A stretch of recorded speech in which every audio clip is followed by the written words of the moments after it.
Student, हम सब पढ़ रहे हैं institutional representation of democracy chapter 3 civics. So let's continue the chapter, page number 225। Next question जो पार्थिव का आता है वो ये कहता है कि हमने इलेक्शन के बारे में पढ़ा था, तो आज हम 225 से कंटिन्यू करते हैं। नेक्स्ट क्वेश्चन आता है, टीचर पूछती हैं we have a system of reserve constituency also. हमारी कंट्री में रिजर्व कॉन्स्टिट्यूंसी का भी एक सिस्टम है। तो वो पूछती हैं कि क्या आपको पता है कि रिज़र्व कॉन्स्टिट्यूंसी क्या होता है।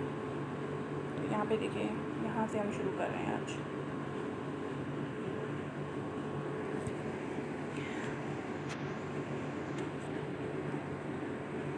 सो रिज़र्व कॉन्स्टिट्यूंसी क्या है। नेक्स्ट टीचर रिप्लाई करती है, our constitution entitles all the citizen to elect his her representative and to be elected as a representative. हमारा कॉन्स्टिट्यूशन सभी लोगों को ये अधिकार देता है, सिटीजन्स को ये राइट देता है कि वो एक इलेक्ट्रॉल तो हैं ही, मतलब वोट भी दे सकते हैं और खुद इलेक्ट भी हो सकते हैं एज अ रिप्रेजेंटेशन के लिए।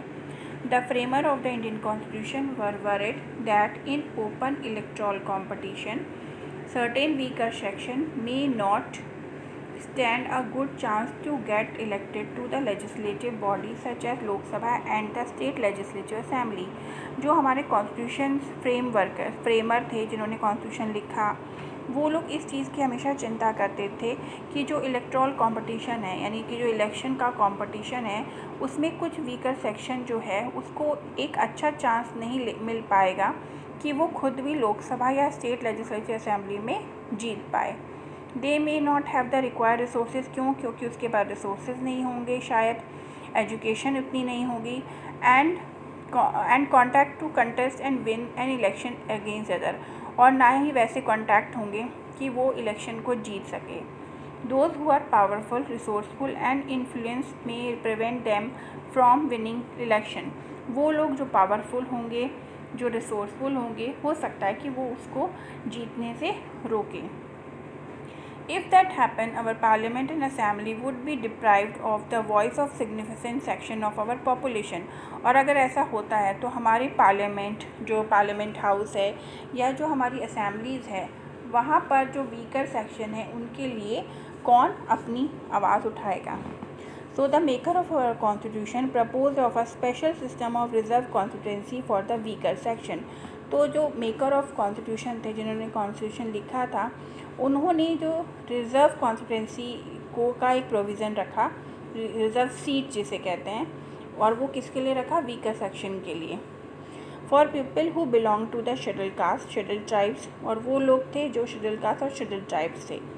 करंटली आउट ऑफ 552 सीट, आज के टाइम में जो लोकसभा की 552 सीट्स हैं उसमें 79 सीट्स जो हैं वो एससी के लिए, और 41 सीट जो हैं वो एसटी यानी शेड्यूल ट्राइब के लिए रिजर्व हैं। यानी इन सीट पर यही सेक्शन जो है वो चुनाव लड़ सकता है। नेक्स्ट इज़ क्वेश्चन आता है, what happen once the constituency are decided. क्या होता है जब एक बार कॉन्स्टिट्यूंसी डिसाइड हो जाती है। तो the next step is to decide who can and who can not vote.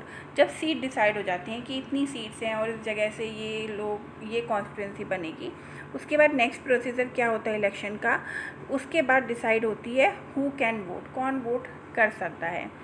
This decision can not be left to any one till the last day.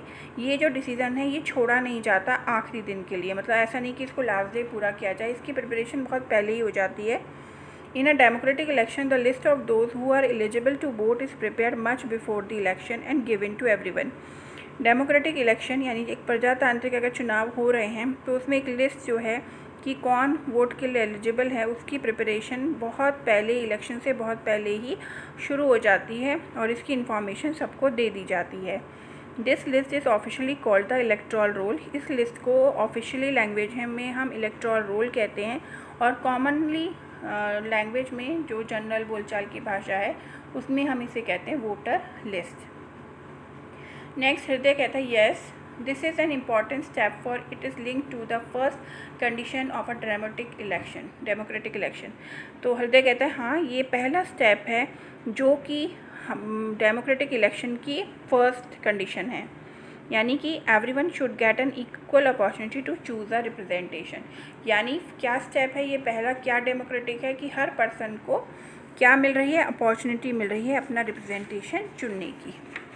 Teacher कहती है and you have read about the principle of universal adult franchise, और आपने जैसे अभी हमने पढ़ा कि 18 years plus जितने भी लोग हैं सबको राइट टू वोट मिलता है, सब यूनिवर्सल एडल्ट फ्रेंचाइज मिलती है, तो ये हम पहले ही पढ़ चुके हैं। In practice it means that everyone should have one vote, तो हम प्रैक्टिकली कह सकते हैं कि इस यूनिवर्सल एडल्ट फ्रेंचाइज का मतलब है कि हर पर्सन एक का एक वोट है, one person one vote.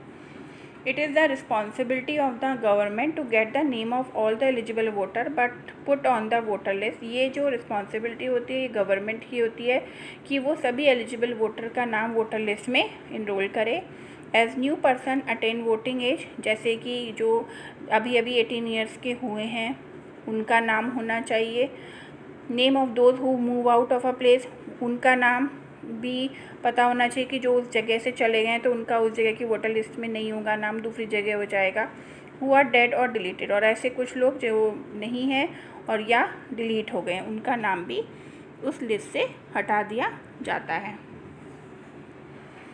In this way a complete revision of the list take place after every 5 year. तो इस तरीके से ये जो रिवीजन जैसे जैसे 5 साल बाद इलेक्शन होता है तो एक कंप्लीट रिवीजन हो जाता है वोटर लिस्ट का भी हर 5 साल बाद।